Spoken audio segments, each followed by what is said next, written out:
Facebook. Well, so that was my intro. So it just doesn't take me a while to figure stuff out. But it's exciting, because you don't believe how many people have been hitting on all my sites. It's up near, as I said, it's over. Dive deep into that aspect and how non-dual they truly are. Going from the periphery to the core, and from that perspective of the core, how all the external, is transformed into something else, and really makes me grateful. This one paper I just read by a guy named Nasser, like, we need all the mystery schools have kind of fallen to shit, and they're almost pseudo mystery schools or pseudo teachings and pseudo teachers and shit. But here we've really got this cool group where we are able to kind of embody and apply these teachings in such a way. We're actually doing it. I call it spiritual bypassing. So rad that Gary's kind of like created this and really put in the work and the foundation, have something so meaningful in such a, little small part of the world. We're really blessed to have this group and the opportunity to know the truth of oneself, right? Through this space, and know the truth of that. Yeah. Oh. Keep really grateful for the members of this group, for this opportunity. There's been nothing more important in my life than to have tastes of that, that it really kept me going to this place, right? And then to have this place established as a refuge and sanctuary. Gig is that we do to kind of stay stuck in some external place and maintain some bullshit. So it's really nice to have this. Yeah, see, the whole thing is we can do it like a microcosm is a macrocosm. And what's funny, we can do a lot of this intense leading edge world non-dual work just out of this little room right here. Because you don't need a big group. Your 10 or 12 is perfect because there's enough connection, there's enough spaciousness. It can be intimate too. And so this can be like a fishbowl for existence. That's why, though, I kick people out. That's why I told Julie this morning, if you can't commit, fuck off. Yeah,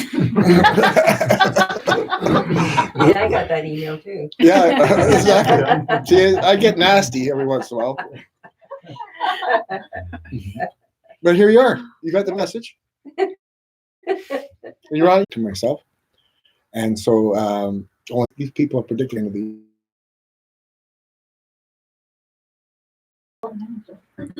That's why I got.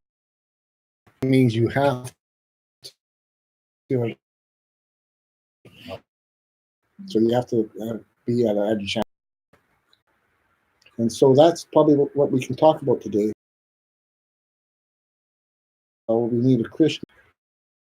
He said, that's why I'll go and I'll spend look at the original India books. I got a whole bunch more, like how look at some of those covers. But look at that the guest reading for those words. Look at let's just derive this the guest, the White Lotus. Show them it was beautiful. Not that one, that's an old one, that's a new one. You go the other way. That one, just pass those around. They show how he was so vulnerable.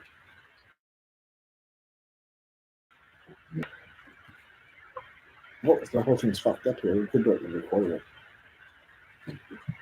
I think I have to get actually pay for the wire service. Well, my plan, while we're just waiting here, it's kind of getting fucked up today, but so be it. There's a Ragged Glory start. My plan is, even though I'm going to be spending most of my time out in BC, I'm going to come back to Lethbridge once a month and have weekend workshops. So I'll probably do Saturday and Sunday. And then I might stay an extra day for any individuals that want to come. So, but that way, this room here can still be ongoing. There'll still be a sanctuary here in Lethbridge. How does that sound? Sound okay? You guys can talk, it doesn't matter. We're going to set up like an Enlightenment Hangout based on true enlightenment. And you don't My goal is if you are enlightened, I'll help you get set up on your own. That's fair. Once you get enlightened, you need to do your own thing. You don't need to hang around here. You can come back, but you also need to do your own. You got to move on and serve existence. That's the way it works. When you become enlightened, you move out to the and serve in service. Because there's no point just hanging around. When you become a master yourself, you got to get out there and learn the ropes. Because that's and it's probably deep in your hearts. That's what many of you crave. Few of you, anyways. Sure. So I do apologize about this internet stuff. It doesn't matter to you people, but Can you hook up? yeah, Why can't you hook up to your phone? Okay, Internet on your phone. can you do that for me? I don't know if I know how. Okay, I don't know. You can just try. Well, Oh, I think okay. Do you want to select a different internet on your. On Give here. it. straight to group? Yeah, give it to Bruce. How do you select your internet on here? I checked on one of his books online. It's like, Beautiful yeah, pictures of full you. PDF.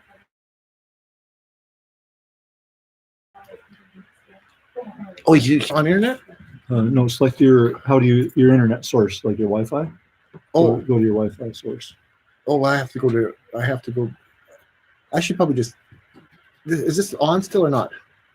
Yeah, How many minutes it are on? says it's recording live right now. Okay, well then let's not worry about that. Seriously, if it's You're still just leave it. it's a week, but it's still recording. See, no, it's okay. It's recording. We're okay. It's It says excellent connection right there. So Okay. I don't know what. It's doing. okay. That's just cool. Yeah, no Yeah. problem. Okay. So I'll spend hundreds and hundreds of dollars of getting all original ones, and I got another offer. I said, Daniel, he's the guy that runs all the Osher books out of California. I'm a good friend of his.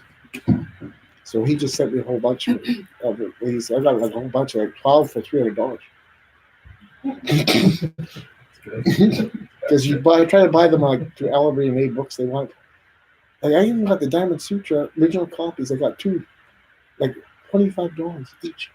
You know how hard that is to get those Diamond Sutras? The original? I think I even brought one. Is there one there? Or maybe I left it at home. Or is it there might be in my briefcase. Sharice, can you just check to see if the Diamond Sutras in my briefcase? Did you say Banyan? No, it used to be from Diamond. No, this is Daniel. This is out of Viha Viha Osho, OSHO. Which one is that? There was in here. Yeah. Yesterday, the Transcendence one. Oh, bring that one. That's one that people need. I wanted to show that. That is the Discipline of Transcendence is an absolutely brilliant Osho series, and just let me see. This is the volume one is the story of his enlightenment in here too, from his own account. So it's very interesting. It's a whole chapter. But the Discipline of Transcendence Volume 1 is absolutely wonderful. It is totally the whole path of awakening done from the Buddhist stuff. There you go, nice. Mm-hmm. Yep. So I'm a little collector. I get all these good books and I give them. There's one of those recycled ones. Someone can take that. I got one of the recycled ones. They can have that for free this time. Here's one I'm saying. It's not a bad book. It's got some good things, but I don't refuse to participate in recycled Osho books.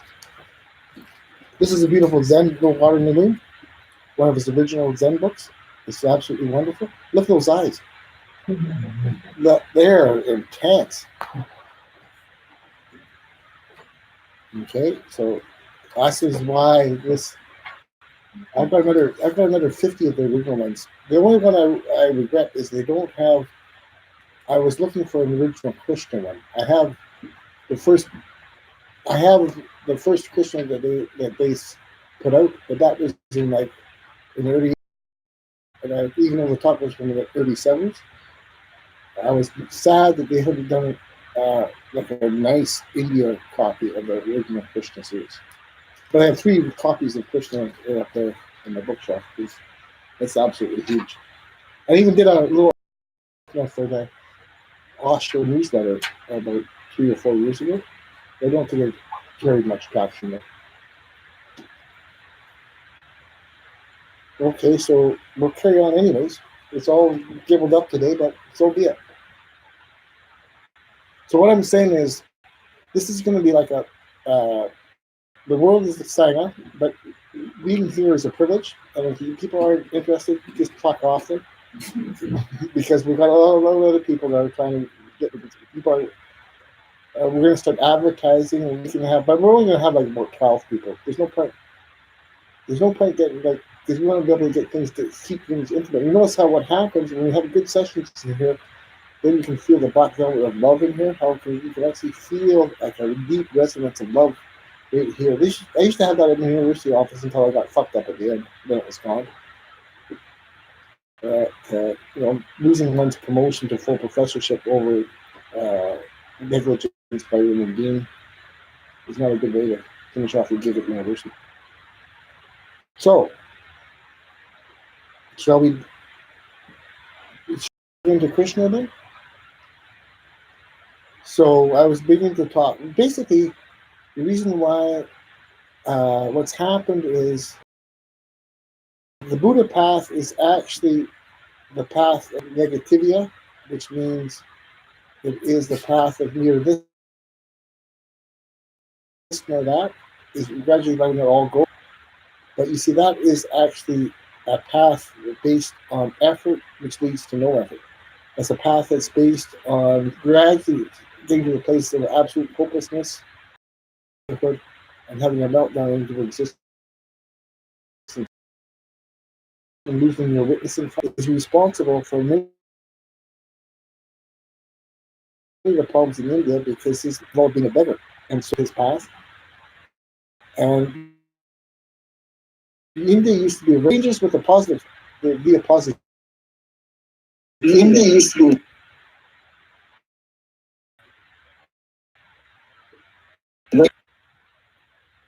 That's one thing I never watched film fucking stuff.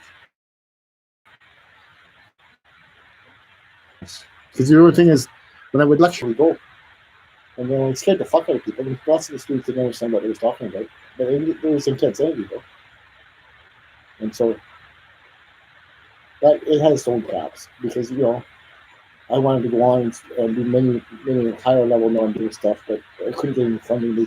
They fucked me on the funding, even though university would fuck me. They fucked me every which way, but I kept it going. We were able to do a conference and a journal of the year. I funded that whole thing myself. It cost me like $50,000, and I paid for it myself. That's what it cost me through the years. It was 8 years, and having to pay for everything myself. I mean, I had to pay for the journal, I had to pay for the editing, I had to pay the monthly fees. Everything costs money. So that's how I created the illusion of being a professor. Is I just paid for the services myself. The only thing the university ever did is Chris Hosgood paid or bought the coffee breaks at the conference. That's all they fucking did. And they would do the wine and cheese at the final, last day of the conference. We'd have a wine and cheese, which was fun. That's all they basically chipped in like $500 a year. I had to cover the rest. And so them fucking me over was the best thing that happened to me though, because I had 2 masters there. I had Enlightenment or existence, and Bhagwan as a master, and the university gig was a master. I didn't really realize. I only thought I had 1 gig. Not just turning totally, absolutely to existence is wrong. It's not a total surrender. And so I had to go through losing my big $160,000 a year salary, all the perks with that, like $10,000 a year. So it's a good gig. But that's all beer. We can make it a bureaucrat kind of thing. Being an academic, you're a bureaucrat. Let's get real. You're a fucking bureaucrat. So bureaucrats get paid for doing the same fucking thing. It's like my post that I just made on Facebook 2 days ago. And I was talking with my work with non-embodied souls. Some of them are high functioning spiritual souls. But they're stuck in the bureaucracy too. They're stuck in the bureaucracy of the Great White Brotherhood, which has been around for thousands of years, and it fucking needs a shakeup. And I'm willing to do it. I'm the one that's willing to do the grenade, and rip the grenade out. I warned them I was coming. So they need to take the risk of being an eternal gambler and take another body. Come back to embodiment. Then you can give us all advice. It's amazing how useless your advice is if you're not in the body. You don't even know what the fuck's going on. You don't have any idea. You don't have any sensory experience. You don't even frightened of death because you're already dead. And so, like Mother Mary always talks about being in love with sensory experience. The reason why is she hasn't had a birth in 2,000 years. Beautiful soul, but she's turned into a liar, just like her son. And that's okay. I've already said this stuff to Jesus personally, so he's already gotten my feedback, so he knows about this. It's a terrible fucking gig. He's doing these channel teachings. There's another teacher out of Arizona. What's her fucking name?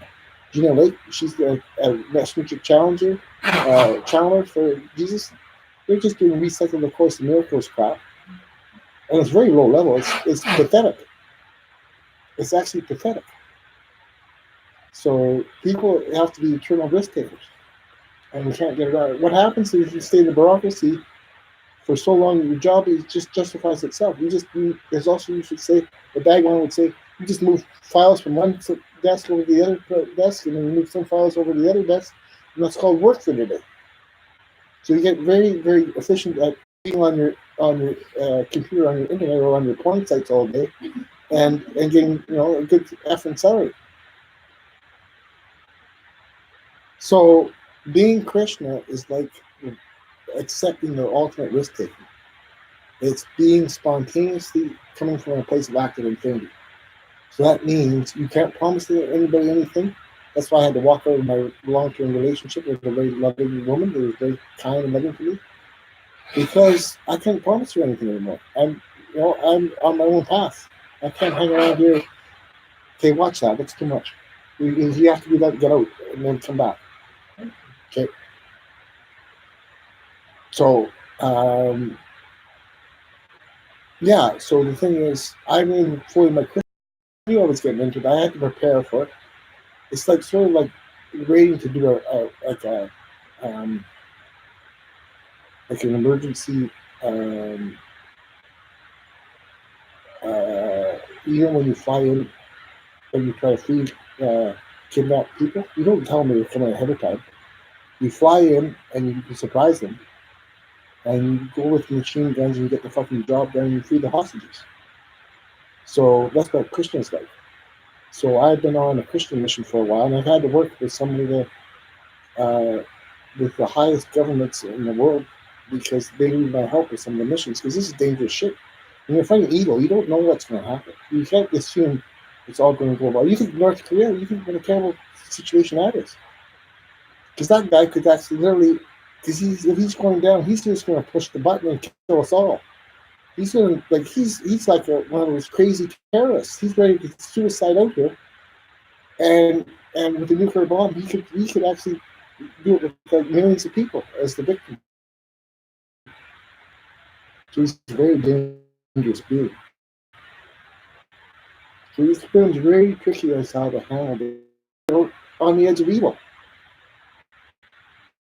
So kept him in this fucking place. And so they need help, and we're in fucking charge. You get it? Well, they might join the non-existence. Still, on top of the and look at all, and he's like waiting. See, I know this a little bit about myself. You see, is I would fight back. I would share in a sleeping bag or Bliss, where there was a male therapist who was like a sex surrogate therapist, and what he would do is cosmic fighting situations that are so that even far beyond this level that we're talking about. All those levels have been revealed to me, because I've had to surrender to existence many, many times where I didn't know whether I was going to make it back, because I've been called into evil situations. I can leave my body and take my energy body to where I need to go, and I can do it there, but I don't know if my energy body's going to make it back. But I've been called. I got no choice. There's some things in existence I can do that no one else can. So I have no choice. If a friend of mine is saying he needs help with a situation, I have to help that person because he knows what he's asking. So I do that because that's what I do. Because how else is the situation going to be resolved? It's not. So I have to do that sometimes. And it's nasty. And so be it. Or I have to have Adolf Hitler riding in the back of my car with me, trying to make a deal with me. Adolf Hitler has come to visit me. He keeps coming back, but I finally got rid of him. What I do in this lifetime of real evil souls, I let them join the non-existence club. I put them in a rocket and I fire them off into eternity, but the rocket, after it gets out of the gravity zone, goes on forever. So good luck with that.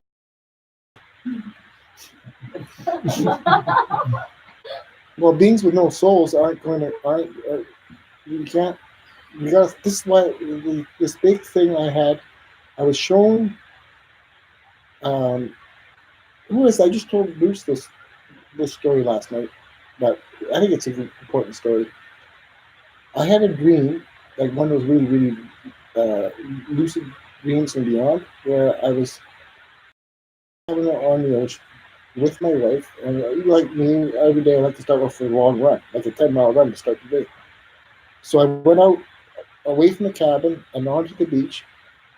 I started running, and there was like a black wolf dog running with me as I went along the beach. As soon as I started running, the black wolf dog went. I started running along the bottom of the ocean. It changed into like a 1.5-year-old lion. Like, not a full-size lion, but like a 1.5 year, like an adolescent lion.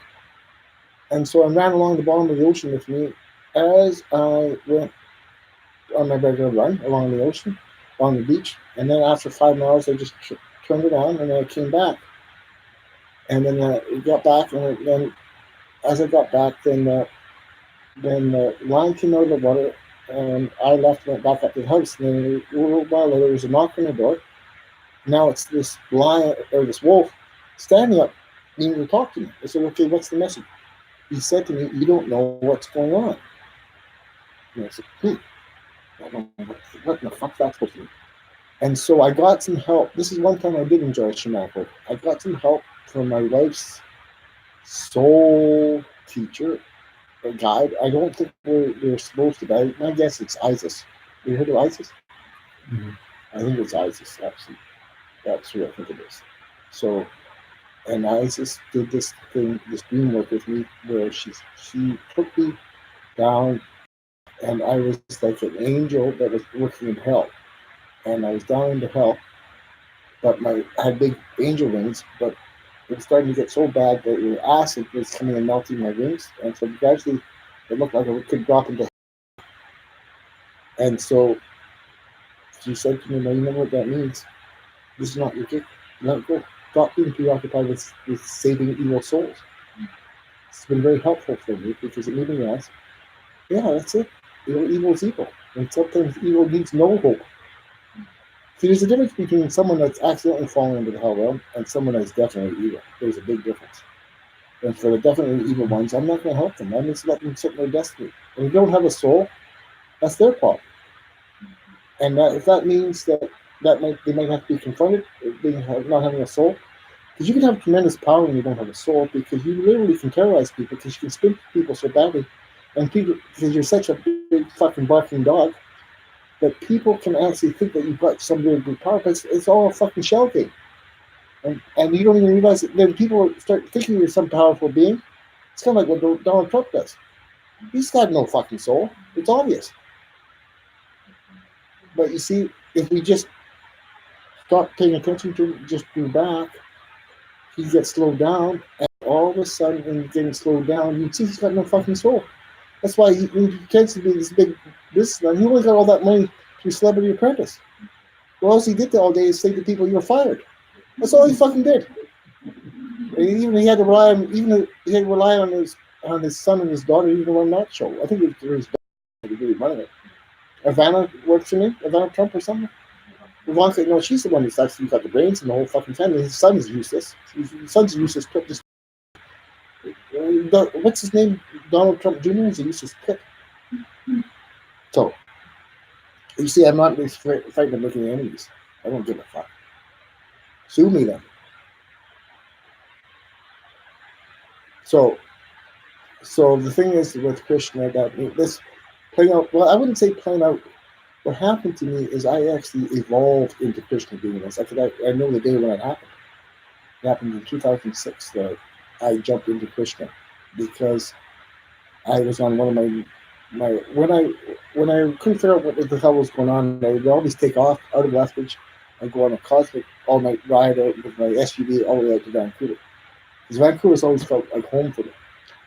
And so, but this time it got terrible because I was trying to get freedom, and I was out in Vancouver staying in a hotel, and I went out for a walk at nighttime, and then I suddenly ended up on East Hastings, and I was walking around all the attics and all the stone people, wandering zombies, and then I kept on going, and outside of me, I had some big black magic powerful. Holy fuck, that's pretty powerful. It made me think, oh my god, I need some help. But I didn't go. I remember walking by the St. Paul's Hospital and saying, no, don't go in there. Your problems won't get started. But I thought, what is this? And so what I would always do when I had real problems or health stuff was coming, I just keep walking. So I walked all night long, all night out in the streets of Vancouver. And in the middle of this walk, these beings started saying to me, you're the most evil being that's ever existed in existence. We've been trying to get you for thousands of years. I thought, okay, what the fuck's going on? Why are they terrorizing me like this? Then they give me the same assignment that I've given to other beings in the past. I asked them, name one time that you've been kind or loving to another being in existence with no motivation for yourself, no payback for yourself, and you've just been loving with no expectations unless you did something. So that's what they tried to pull out on me. I said, well, I just gave him like an hour before I gave him some guy I met in Vancouver $50. So I thought, well, I guess I'll pass that test. But I thought, well, what the fuck's going on? Why are they trying to get me to either? It's like evil was trying to get me to sign over, beg, but I didn't. I just kept fucking walking. And I walked all fucking night long till morning time. And then I got a cab back to my hotel, but it was like 6 o'clock in the morning. I had walked all night long.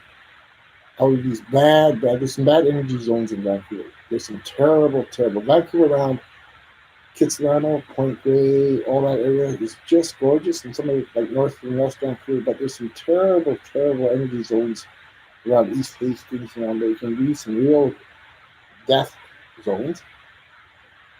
And so what I did is I hopped into my SUV and I started driving. And I made it out to Hope. And I thought, fuck, I'm just so tired. I better get a motel. So I got a cheap motel about 9 o'clock in the morning. They let me in. That was pretty good because check-in was supposed to be at 4 o'clock, but they let me in anyways. So then I just decided to just relax. I went and got some alcohol and was going to have just relax. I could remember at the time my wife was trying to find me. She'd always be trying to find me when I would be on these kind of vast global things. And I would just say, just leave me alone. And anyways, and then I was out so celebrating. I remember having supper a little later on at some place in some bar in Hope. It was good. When I got into my vehicle, I could notice I could feel a lot of power. I could feel vast power. And then I went to the park. I made a mistake of when I was parking the car. There's a woman with a little crib just walking along the sidewalk. And what I did is I was about to park the car. For a second, I just stepped my foot off the brake a little bit. Then I speed up a little bit and then stop. And she had a real reaction. She was all mad. It was never sure. Her and her baby were never in any jeopardy. But I did that little kind of adolescent thing, where you sort of basically saying, "Oh, fuck you," and she immediately called the cops. And out of the blue, not about 4 cars came rushing towards me. And I thought, what in the fuck's going on? 4 cops, or 4 cop cars. I mean. So I said, fuck, I gotta get the fuck out of here. This is not good. So I fucking took off in my vehicle. And then they were coming towards me. And I just played the game of chicken with them. I went down right through the middle of it. And they all split off just like that. So then I turned around, and then there's one vehicle still right there. So I got out of my fucking vehicle. I went over to his, and he just stayed in his vehicle. He must have thought I had a gun. And with my foot, I hammered his rearview mirror and knocked it off. And then went back to my car and hopped into I had a Ford Escape. The Ford Escapes are good. They could really go. And I fucked off. And I went down the main way to get back onto the highway. But then there's a railway track there, and the bridge was coming down. The railway tie thing was coming down. It was already going beep, beep, beep. And I said, holy fuck, they're going to get me. And the train was coming. So I thought, fuck it. I'm just going to ride right through. So I rode right through the fucking tie. The tie went fucking flying. And I beat the fucking train. And I hightailed it out to the Coquihalla Highway. And so I was going like 170 kilometers. And the only reason why that's as fast as my fucking vehicle could go. If I could go 250 kilometers an hour, I would have. Because I find this stuff like that very easy. But I was totally in this zone of total fearlessness. And it was easy. I had no fear. And everything seemed so easy and so slow down. I said, they're so in their body, they can let me just drive right through the middle of them. And it's like right out of a movie. But this is real, though. This wasn't made up. I didn't pay a bunch of stunt drivers. I was going right through the middle of it. And I thought, this is fucking funny. But then apparently what they were doing now is they were phoning my wife. They said, who is this guy? They thought I had a bunch of guns. They thought I was some very badass or some sort of drug dealer or something. So I kept on going. And then I went past Merritt. So I already made it all the way up past Merritt. And then I even stopped. They had given up. They were just going to meet me on the other side of Coquihalla. So I stopped and went and I pissed myself. Not pissed myself. So for a while they weren't even following me, waiting for me. You see, and back then you had to pay, and I even paid. But she was looking at me, look at your fucking windshield. Like half my windshield was all, cracked and barely intact. And so I kept going, and then I got past Merritt, and I was going to just keep driving the cameras. But then I went around this corner, and I came around, and they spike belted me. They had the spike belt all over the fucking car, and so I went straight at 170 kilometers an hour. I hit the spike belt. So my vehicle stopped. But then all of a sudden, out of the blue, there was like. So I just stepped out and fell to the ground because I thought they could shoot me. They were ready to shoot me. So I didn't want to give them any idea, anything like moving towards a gun or anything. So that's what happened. And of course, then they arrested me on the spot, roughed me up a little bit, and put me in the fucking vehicle. And that's the day my Krishna Victoria came out. And I thought, then I just went, and then they were trying to figure out whether to take me to the hospital with the psych ward. This is what my wife did to help me, because in jail is bad. Jail is fucking bad. I know people like certain people here have had good experiences with jail, but for me, jail is bad because the guards don't like me, the other prisoners don't like me, so it can be fucking bad.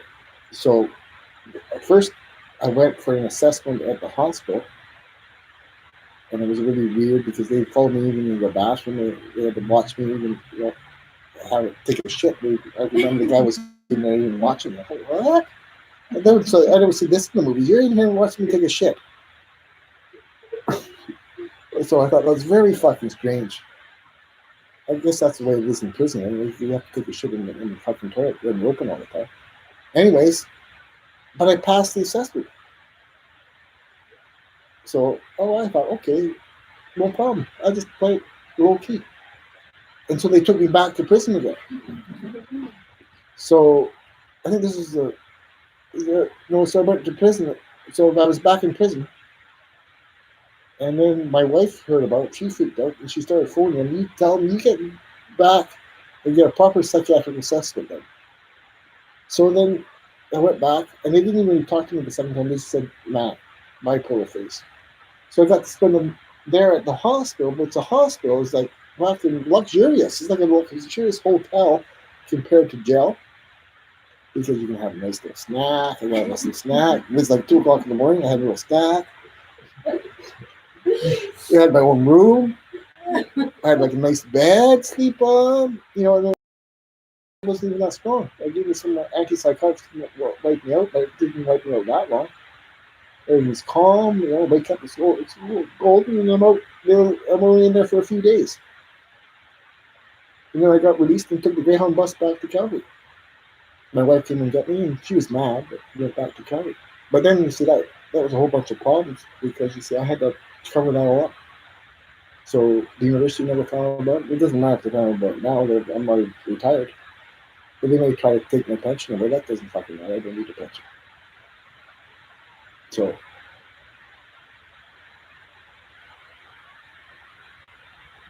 geez, I lost my $5,000 a month pension. I keep my nose shut. But I'm doing okay. I'm doing fucking okay. I don't need that fucking pension. Well, I'll take it if they can keep sending it to me. I'm not a fool. So that was the start of Krishna showing up in actual that level of intensity, where it's that close to death. And I was not. It didn't. It felt like I was talking to Bruce about this. These type of things can feel like a day. It gets easy. It's like silence, but it's active infinity silence, not passive infinity. Active infinity, where you're involved in total combat, but it's easy. It's like surreal ease. So, but then that opened my eyes. I realized I could kill people, and so I could kill people by doing stuff to them from thousands of miles away. But I wouldn't actually physically. I wouldn't finish them off. I'd turn them into zombies, and like they'd be like stunned wonders.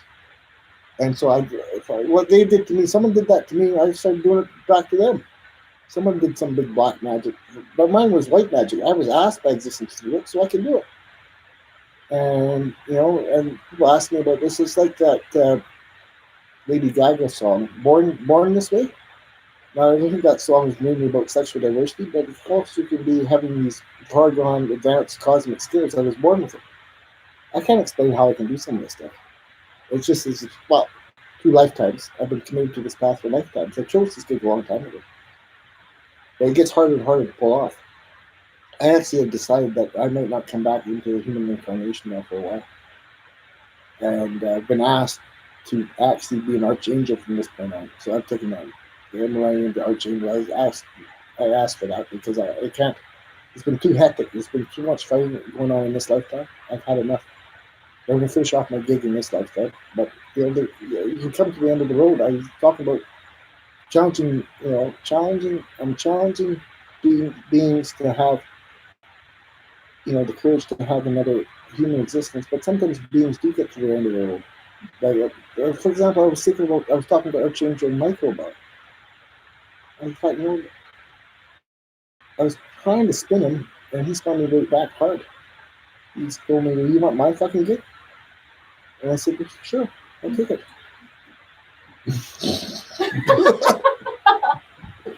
Because you can imagine what it would be like to be actually Archangel Michael. Actually, what that's fucking like. You're working all the time, forever. That's how it goes. You don't sleep, you're there because you're so important. Like if the Archangel fucking quits, can you imagine what happens to this existence? So I don't know too much about the other angels, but I know Archangel Michael. I've got a good feel for the work he does. It's brilliant white light work. You think it's a nice job carrying evil souls away and things like that, and escorting? That's all fucking really tricky work. It's not a really fucking gig, but somebody has to do it. See, that's what I've learned is sometimes you're stuck with the gig because someone has to do it. If you've got the power to do it, you can't say, "Well, I think I'm going to go golfing this weekend instead." Okay, so now, is this enough for today, or do you want me to carry on with anything? How are people feeling? Entertained. Okay, Yeah, so keep going for a little while. But- What's that? You want a coffee? No, I said I'm loving it. But Okay, just so let's just see. Well, yeah, what we'll have like a 5 minute. We'll keep the recorder on. We'll have a 5 minute break. People can meditate. We'll just keep going. We don't care. It's all been kind of fucked up today. That's all. Go ahead, glory.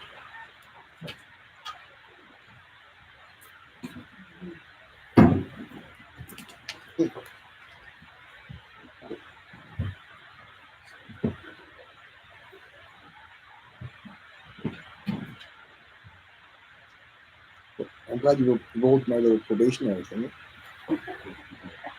That's good. I have to do that though because even like probably help you a little bit.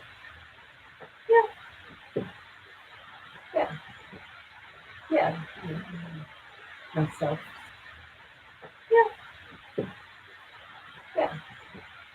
Yeah. Myself. After annoyed. What the fuck do I do with that? Here, Bruce. Here's for later. Let's start Lady Gaga. Okay. I think we can just plug the CD player like right into that too, right? Okay, I've got a cord that'll. is that your CD player that you bought, or is that mine? Oh, that's mine. Yours. Yeah, that's the one I have in my car. And that's why, because the Apple Music stuff always fucks up on my computer. So I always think, fuck. I always have my little CD player because no matter what, I get music that way. Yeah, no doubt. Yeah. There you go. You just make sure it works. It used to work. I've got another one in my another one in my hotel room.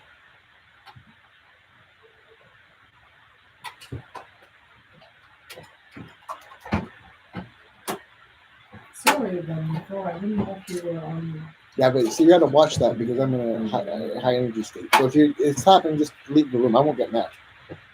Yeah, but I didn't know if you were. No, they've been recording the whole time. Because there was so many. I know. I didn't realize, but what happened? It says poor connection on it, but it's still recording. Right now, we've already been on here for an hour and 8 minutes. And If I knew you'd be on, I wouldn't. yeah, okay, no problem. Yeah, that's no problem. I've forgiven you. Don't worry about it. We just said we've been on already recording an hour and 6 minutes.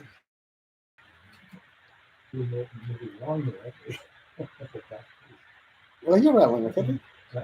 No, I don't have time. You see, I can't guarantee existence. Like the thing is, we have to pick it up fast. I can't do all the ground steps in it. We have to pick it up fast. I can't do all the ground steps in it.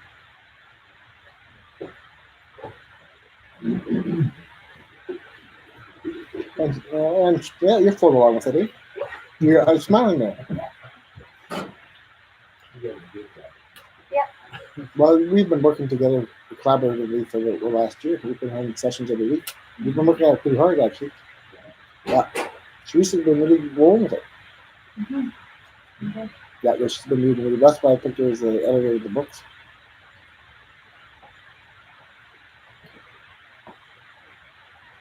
Because then let me tell you about the shit world of publishing. Like, even though Nondual, what's Nondual Press? What a bunch of fucking conniving little fucking assholes.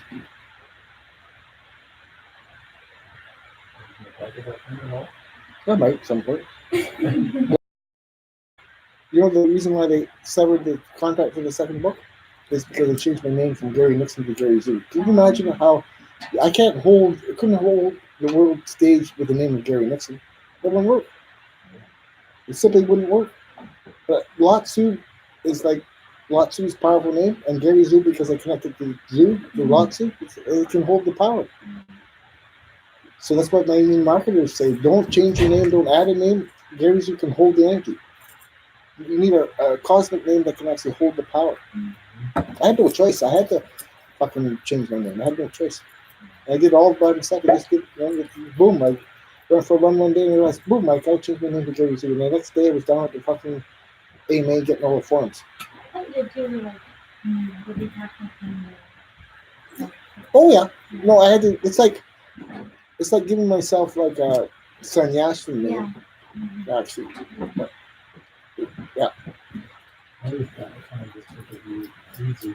Yeah, but some of they got the Jisoo thing, and they've also got some other things. The other thing is, all my other old websites have got all the fucking domains, or so now my new website's GARYZU.com.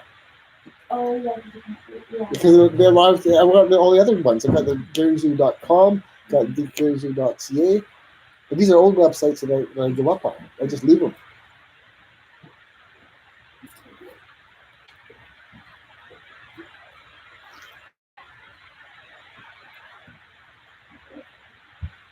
Maybe I'll just go to wash it myself. Someone want to talk to the camera? Anybody want to say anything to the camera? You want to look at that? Yeah. Actually, you can do that. You don't have to. You don't have Yeah. to. Oh, okay. Hi, camera. How are you today? I'm just filling here while our host is absent. Who are you? I don't know. I have no idea where I am. In the absence of not knowing? Yeah. How will you describe yourself? Empty. Hmm. Non-existent. There you are. There I am. That's the paradox. That's the paradox of it all. Is that I'm here, but I'm not here.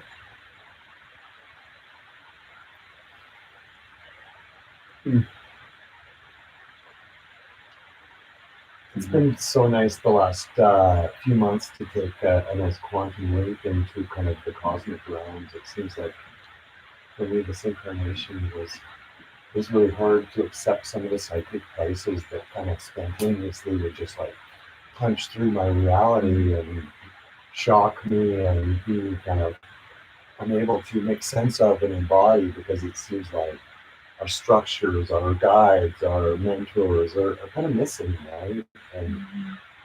And so it seems like even as I do counseling work with people who look like they might be in psychotic spaces, it really is also often the friction that gets released through the breath as I hang out in these spaces with people reveals to me how just helps wake me up to the freedom of honoring my own psychic experiences and honoring my own psychic places, whether it's cosmic battles and things like this that seem super far-fetched and bonkers to this plane of reality. And it's so strange how, yeah, when you kind of, how there's times more than other times that these psychic planes will all kind of simultaneously play out in one reality, and it can appear very, yeah, strange. And how to continue to return to that center of our beingness and that truth of ourselves really helps provide the freedom. It seems like the things that almost grab us, right? Through the experience of another is such a beautiful opportunity. Yeah, and to attach to the outcome or the reaction, the feedback you're getting from it. Absolutely. This is what does it actually say? This is good stuff. This should actually be everybody will have that in how it's good. Look at my next picture. 3. We should just do it on the side. Look at my next picture. 3. We should just do it on the side.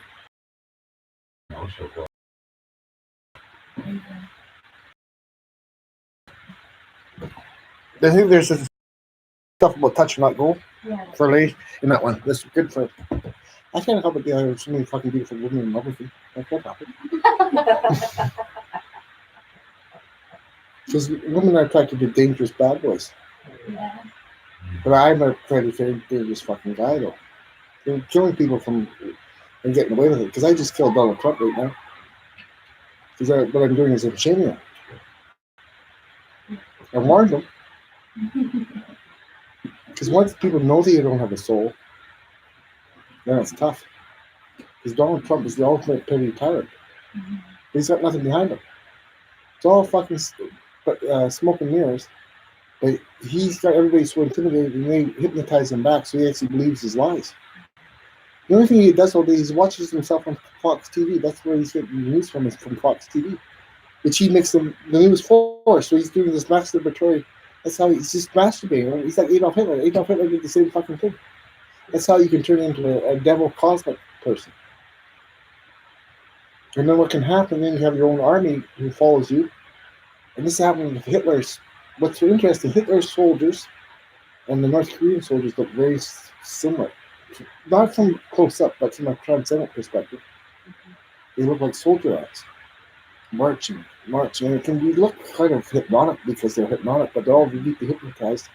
But from the actual energetic place, they're soldier ants. That's all they are, is ants. Because basically they would be willing to step into their hypnotic oblivion. That's how stupid they are. So now is everybody here now? I thought thinking there was somebody. Oh, Andrew Craig was supposed to be here, but his excuse was after the side we're going to run back in. He's starting misconnection. His excuse was he had to go down to his place, his parents' hotel in Waterton, and some little recovery talk was going to happen, so he had to miss it. I think I'll give him one more chance. Well, we'll see. I've decided he's supposed to come tomorrow, but I might give him a. Sometimes it's bad. We got a good group happening here, and if someone's energy's not opened up, he did okay, but he's going to do terrible too. So we'll have to. I can't guarantee that he'll be here tomorrow. I might not let back here. I mean, he's taking care of your parents, for fuck's sakes. I'm not going to your non-dual group. That's a pretty fucking shitty fucking excuse. You can go there anytime. So now let's talk about love, okay? Because I think that this has been a terrible thing with spiritual circles, is they got swept away by love, because love is like the 99 levels of nothingness, and there's so much shit and fucking imprisonment that happens in the name of love. I think Bhagavan had it right. The highest value is not love. The highest value is freedom. And that means you give people freedom. And then they can do whatever they want. But in the name of love, there is being in a marriage myself, there's entrapment, there is guilt provokingness, there is non-freedom. It's sort of like putting people in non-freedom. It's sort of like putting people in cages and calling it love. So it's terrible.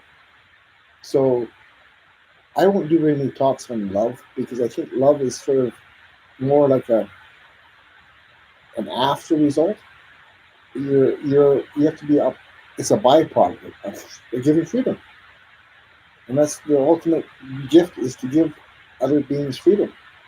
And so, I know even Canelo Michelle Myers used to come here all the time and present paradoxically, but I said, I can't have you back here anymore, because you sound like a non-dual fundamentalist, always yapping about love. What in the fuck does that even mean? And she gave a talk one year called The Science of Love. I don't know if people remember that. This is what she titled it. And she didn't say one thing about science. And I thought anybody would sign themselves up for a talk called The Science of Love. I understand how they could even kind of maybe I could do a talk on the love of science.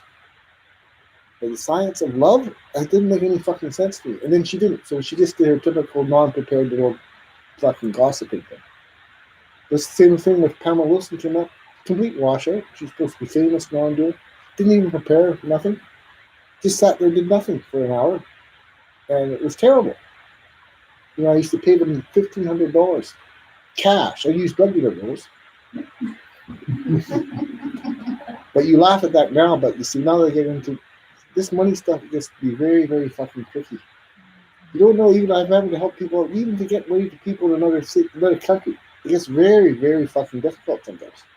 Because then what has happened is sometimes there's all this negative tracking of me that they block me even being able to help out a friend because they got weird with these like Western Union and other companies. They're all shady, and you know they can all like they have drug money going through them. There can be like drug money places where drug money is cleaned and recycled through, so it's criminal trafficking. So it's all fucking shady business. To actually get money to somewhere in another country, like even to Australia, it's gonna be tough. If they don't have like if they're just like a young person that's traveling, it can be hard. It can use Western Union, but it can get all fucked up. They certainly give me a hard time. But that's because there's so many hackers and they, so things can get all fucked up. So yeah, this is related to another topic that I'm interested in now. One of the things that I'm interested, I had this big insight about a month ago. Energy is money and money is energy. So if I can rate white transmission energy with total intensity, like white lightning energy, like ongoing white lightning, what if I apply the same principle to money, income generation? It's so toxic. Even relying on, see, the thing is, it's crazy that we're still oil reliant because you see, oil is, where does oil come from? It comes from the big tectonic plates of existence rubbing up against each other, having shifts, and literally it melts off the big tectonic plates. So it's gross, it's very low level energy. It's like the most concentrated dark energy. And of course, that's why it works well because it can burn forever. And for a little bit of mass, you can get burning for so long. It's a shitty energy because it's really, really, really, really concentrated darkness. It's like rock energy. So it's not like then we got this, and this happened another time. This was the other time when I was on one of my cosmic runs. I started just walking. I was going to walk to Vancouver. I was going to run to Vancouver, and then I got a little bit out of time, and then the ground, the earth wanted to talk to me. And they said to me, "What is going on? Why are you burning me all the time with all this pavement?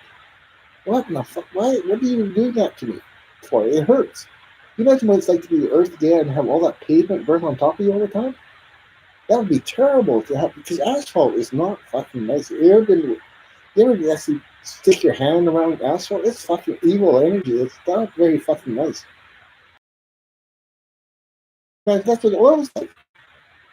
And that's like, I was thinking of overrunning the Liberal Party because energetically I could overtake the Liberal Party. I got some of the female cabinet ministers.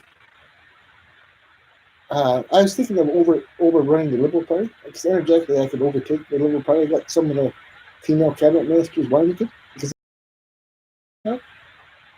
because Justin Trudeau is like a narcissistic little shit. He's just a fucking liar. He's not like his father. I knew his dad.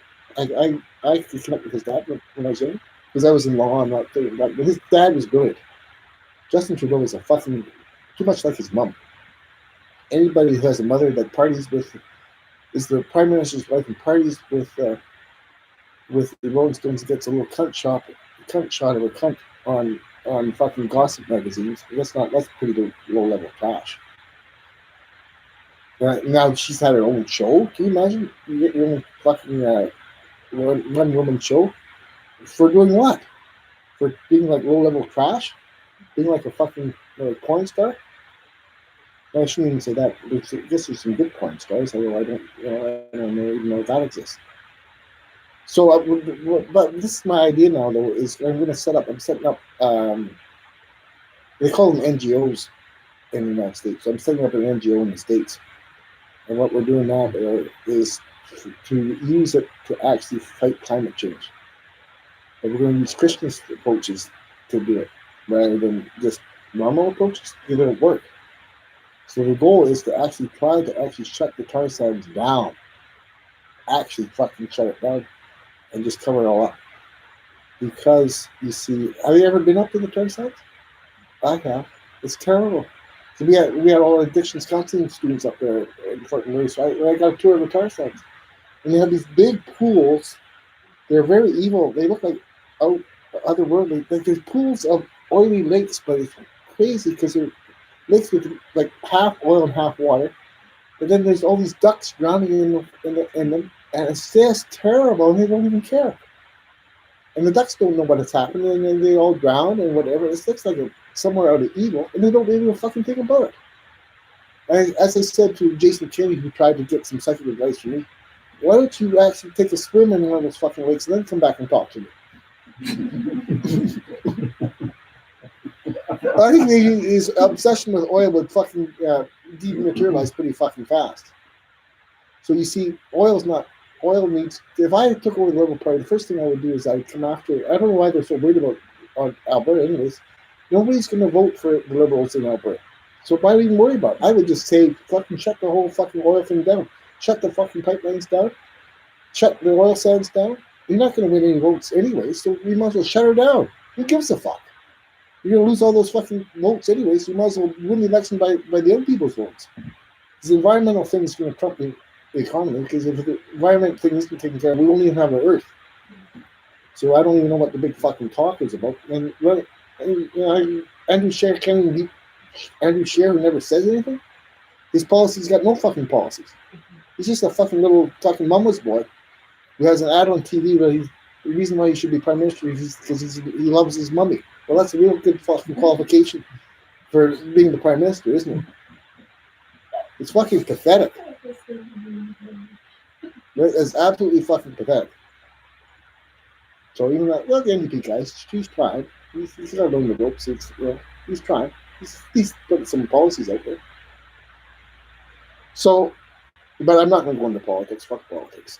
It's so boring. Can you imagine going to the same fucking bureaucracy, going to that fucking hellhole every day? It would be terrible. I couldn't fucking do it. I already was in Ottawa. I had two. I was trying to get some work out. I had 2 gigs there. I quit both times. One time after 3 months and one time after 1 month. I would just get my final paycheck and then get on the Greyhound bus and go home, back to Victoria. Except the first time, imagine you get a jet trip out of it, so that was better. And but this is what makes me laugh. The first one was with Parks Canada. And the second one was the Department of Indian Affairs. I quit after a month. I couldn't stand it because we were involved in program evaluation. I thought, this is shit work. Being a colonialist, it's not good work being a colonialist. So I quit after a month. I couldn't stand it because we were involved in program evaluation. I thought, this is shit work. Being a colonialist, it's not good work being a colonialist. So that's why laughing at UDL, they have the Aboriginal health researcher, Big Star Research is a white woman. Again, you got it all dressed up, but you're doing the same thing again. You just get it all postmodernized, where you claim to be all very understanding, but you're still up to the same fucking thing. You're rewarding the white person. So the thing is, but back to this money thing is, you see, that's what you have to be. You want to be authentic, like almost infinite recycling money at infinity, because that's what the earth needs. White light energy has to go through everything. And it can actually really help the healing process. And with lots of money, there should be infinite money, because where do they get these rules for economics anyways? Why don't we use like the new physics? They use the new quantum physics. Like, it's all fucking just energy, and energy, if you really get down to it, is all non-dual energy. It's all like intense consciousness energy. So why don't we use those principles instead of some old fucking economics theory that some asshole just thought up one day? You know, so the thing is, and I was reading that, for example, in the States, that they got terrible problems because there's such their division of wealth between the haves and the have-nots. It's crazy. Like, the haves, which are 0.5% of the population, own like 60 or 80% of the fucking wealth. So it's absolutely crazy. And what the easy thing they could do is have companies where you work for them stock, and so you didn't even have to just be working. Saying you would have companies where it's not only just pensions. You got your percent in the company. And if they just did that one thing, that would be a great way of actually redistributing wealth, because you're the only one that's actually doing the fucking work. So I don't even know what you see. All these companies are fucking. I see the problem is, I think Facebook is kind of evil. I think that anybody that sells out to some fucking company that's doing work for the Russians, like Cambridge Analytics, what in the fuck's going on? Like, that's crazy. That seems like dirty money. It's dirty money. So how can we support that? Dirty money is getting money off through criminal activity. That can be all cleaned up. See, Google seems to be much better because at least the Google's trying to do stuff. Look at the service Google provides. Look at how much the world relies on Google. Us all in everyday life. There's some problem we use Google, don't we? That's the first thing we do. We look it up on Google. So, my idea though is to have a whole new kind of quantum economic theory. Where we can use energy first. And if you get into white light energy, you can recycle at the speed of lightning. Lightning, like strobe lights from the 60s. But do that even faster and faster, and then money can start recycling out like that, so it can accelerate. Well, who came up with these limiting theories about money anyways? Someone, just made it up one day. Some or they relied on some guy from 300 years ago. This thing is, it's not even real. It's just made up. It's just a thought in someone's mind. These things can be, I think that's why a lot of this stuff can be replaced with quantum stuff, quantum-raised visions, where this is why I took that course from Gene Houston. So we actually learned a few fucking things. And I'm really interested too how working with time. Like how you can actually go into the future and get visions of who you were in the future. How you can actually go into the future and get visions of who you were in the future and bring them back to the present moment. Because time is all very liquid. It's all based on an eternal present moment. So we got to be able to be courageous. And I mean, I think Hollywood's always wanted these because they have all these shows about that. Netflix, there's that one that's terrible. And you watched a little bit Outlander or something like that. It gets gross because it's all about brutal fucking stuff that happened 300 years ago. My idea though is it's like that show with Quantum Leap. Remember when it was Quantum Leap show? Leap or Quantum Leap? Scott Bakula? Yeah, so, leaping forward and backwards in time. I think we tend to leap backwards too much. We could be courageous and learn how to do it forwardly. I think Alberto Villado had a good fucking book on that, about changing your destiny. You can change your destiny by going out of your habit track and jumping into a whole new destiny and start creating a whole new line of how you're going down the highway, cosmic highway. But if you actually tapped into your future enlightened self and brought that goes back, so I've been experimenting with that a little bit. I'm now experimenting with being a cosmic painter. I just decided one day that would be an interesting fucking thing to do. So I've been doing that. I'm creating being a cosmic painter, and then what I'm going to do is jump gigs. I might get bored with this guru gig for a while. I might fucking give it up after a while and do something else. I got some other gigs up my sleeve that I've known about for a long time. So I might have to spend some time on that because I get bored with it. Even though it goes very, very well, I get fucking bored. Who gets bored? Existence does. See, I already have I have a musical gig that I've been working on for years. I'm very close to a lot of musicians. I can play the notes from the lead guitar with my body. I have the sound of one hand clapping all the way through my beingness, so it makes sense that music would become very interesting for me. I find some of these more difficult rock pieces very easy to play, but I just need to spend some time on it. I've never had a chance. I have to decide whether it's worth it. I'm also lazy, so I don't want to learn all those chords. So, but I might, because I might like to be a real cosmic fucker now. And I might really, I like playing with evil. I find that's an interesting gig. I'm experimenting with that. Playing out the evil projection. See, because then the person doesn't know who in the fuck you got there. So, I'm thinking about it. Because I was thinking about this guru thing. This is why I wanted to talk about that. That's a boring fucking gig you got. Singing Nondual platitudes every fucking day. You almost want to go kill yourself. Can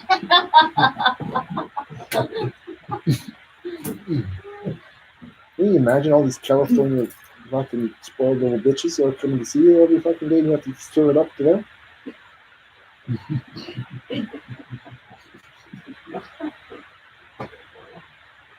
Everything gets old. God, everything does. Drive. This is why I got Bruce back into rock and roll used to have a majesticness to it. I've got some hugely famous musician friends, and they've actually even offered me a job. I can't get into it right now, but I've been offered a job as a lead guitarist already without even picking up the guitar in one of the leading bands in the world. And I said, well, I'll have to get back to you on that. Because I said I'm lazy. See, I'm good at this fucking non-dual spinning shit, but I get bored with it too. So in a way, that's why it was good that the university. I was going to sue them for $3.8 million, but I'm lazy. That's a lot of work. I might still spin them anyways because I could win. But it takes time. I'd much rather decide to fucking bedazzle them or kind of fuck them over. Get them fighting for their jobs. You take my job away, I'll take your job away. That's a fair trade. See how they like that. So I'm thinking about it because I also have a law degree, so I know all the civil. I do it civilly, but get the big money happen. So the other thing,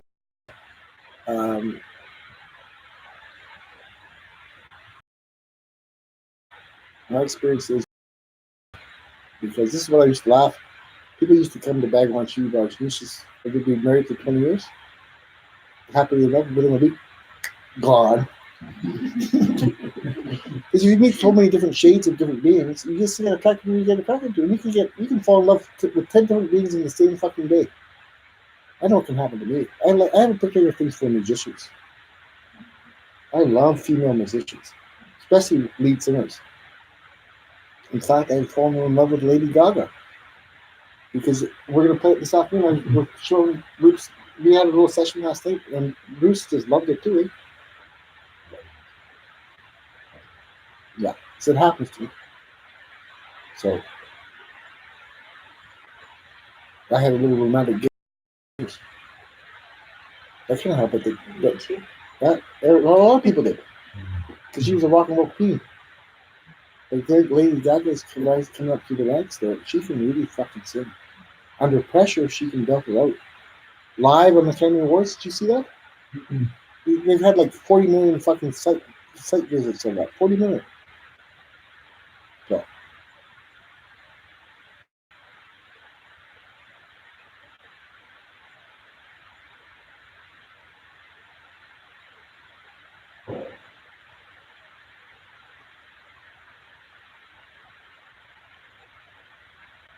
Let's see.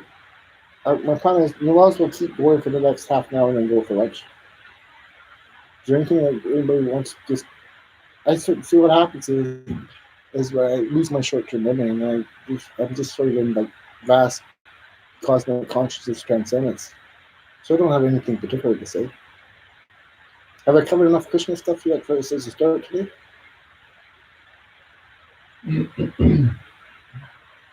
What seems obvious? Well, that we can have I can have many girlfriends at once. I tried to break up with one this last day or two because I realized, oh, I'm in love with Lady Gaga. I can't marry you.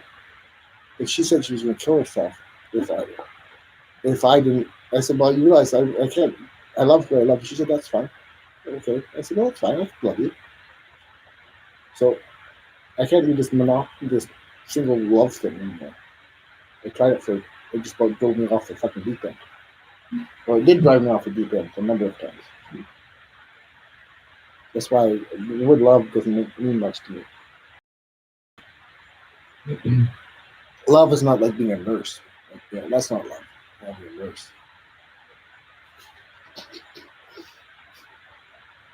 Because you see, when you're like me and you have so many beings trying to talk to you, having a nurse around you is not good because they're just anxious and they project their anxiety back onto me. When I have people in trouble, sometimes I will go out my senses because shit's happening. I got to figure out what the fuck I have to do. I have to get my shit together. But that means I have power, so it takes a little while to going up to get the rocket ship ready to go. So it's not nice. And so, I don't see someone saying to me, have you taken your medication? That really it can be annihilating. I can't help it that I have like energy so intense that makes everybody feel very uncomfortable.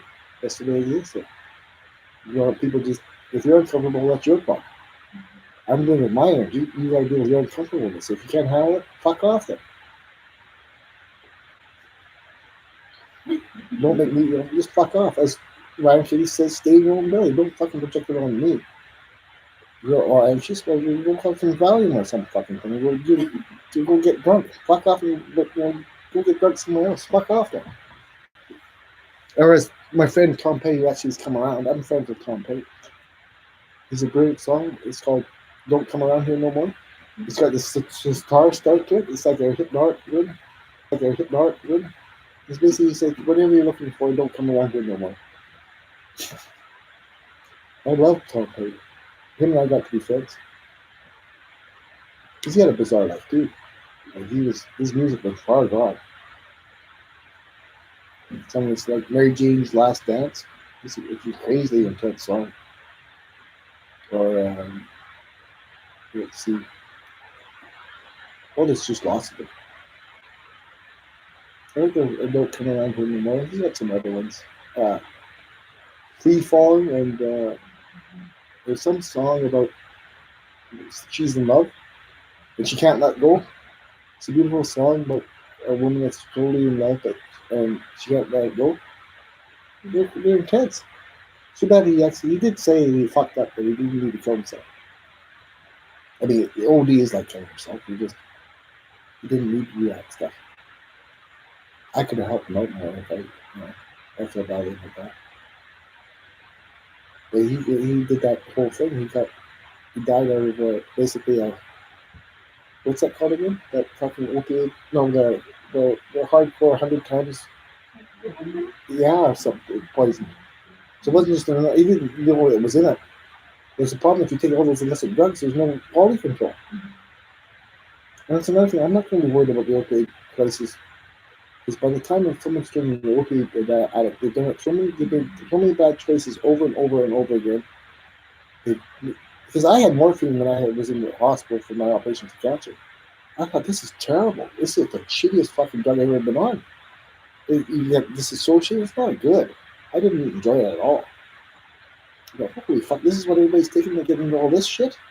This is all these disassociative. Like, you're not even in your body anymore. It's actually not very fucking, you escape, but it's not very fucking good. It's not a very good escape. But, drugs get annihilated to the point of being unconscious. And with these opioids, you get kind of disassociatively detached. It's like you leave the pain behind, but it's all very weird. It's not a good remedy. It's leave the pain behind, but into deeper sleep and deeper ignorance Yeah. rather than into awareness. Yeah. So that's why people don't. I don't want any opioid addiction addicts coming around here. I'm not doing anything. There's someone else can worry about them. I don't want to work with a bunch of sleep people. They made their choice. By the time they've done that, they would have to be pretty intensely getting back onto the path of life. But they have to make the choice. They just want to die, so let them die then. If they don't die, what we should do is have them okay. After 10 times the rest, maybe we don't rescue you anymore. So you're wasting so many resources. There has to be a limit, for fuck's sakes. I mean, how many times do you save someone? 100 times? They do it. They OD 100 times, and they're still doing it. In fact, over here, they actually let them go back the same fucking day. Literally, you can have someone OD themselves 2 or 3 times, and we're wasting our resources just watching people, watching them. And then when they OD, what's that thing? What's that social land that you give them? No. Yeah, and you do it, and then you let them restart again. That's fucked up. That means something weird is happening. That's why they're gonna have some problem with the consumption site. There has to be some because it's all fucked up. You ever driven by that place? It looks so evil. It's got weird fucking energy. It looks terrible. You ever been by it? Well, Cherise says you have probably. I can say definitely. You have? Well, what's the difference? What failed over and over. Okay, but what's the difference in you though that you somehow allowed yourself to be saved and got your own life back? Well, you're lucky. But what happened though? You see, the problem is people get to the point they don't want to be saved. They don't want to be disturbed anymore. They'd rather just die. They'd rather die. Then they won't be there. Yeah. They won't be there for something. Yeah. So, but that's by the grace, you see. maybe that's we all have grace, you see. By the grace of God, terrible things happened to me in the last year that allowed me to wake up into all my lifetimes of enlightenment. Sometimes hanging out in death, not actually leaving, but being almost dead, this can be a helpful thing. So, I didn't know why, but that's what happened. Lost everything. The only thing I could do is I could do some non-dual sessions and watch NFL football and watch golf. That's all I did for a fucking year and a half. That's all I fucking did. I remember cook supper too.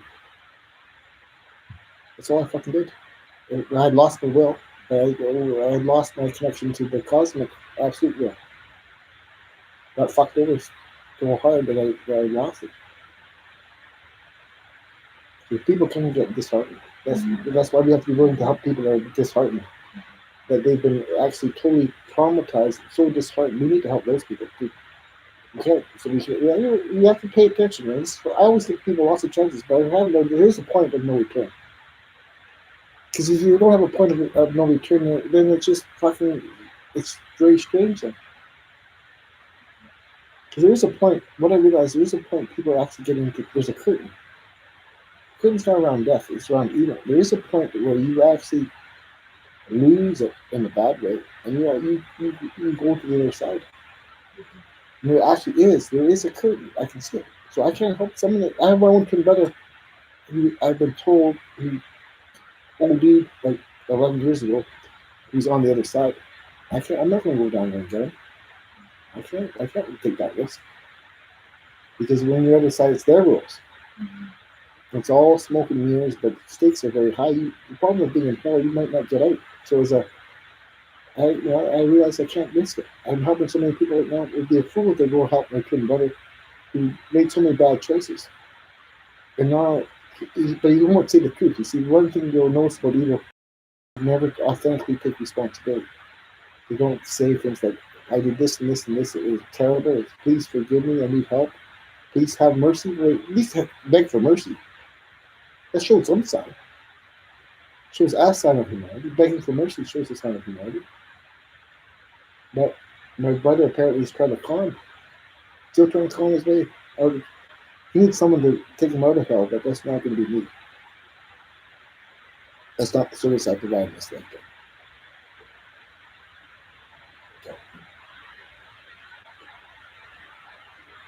Well, I'm starting to wind down. I think we should just go for lunch here pretty soon. Mm-hmm. We had how long has this been on for? Hour and 45 minutes. As Bagwan used to say, enough for today.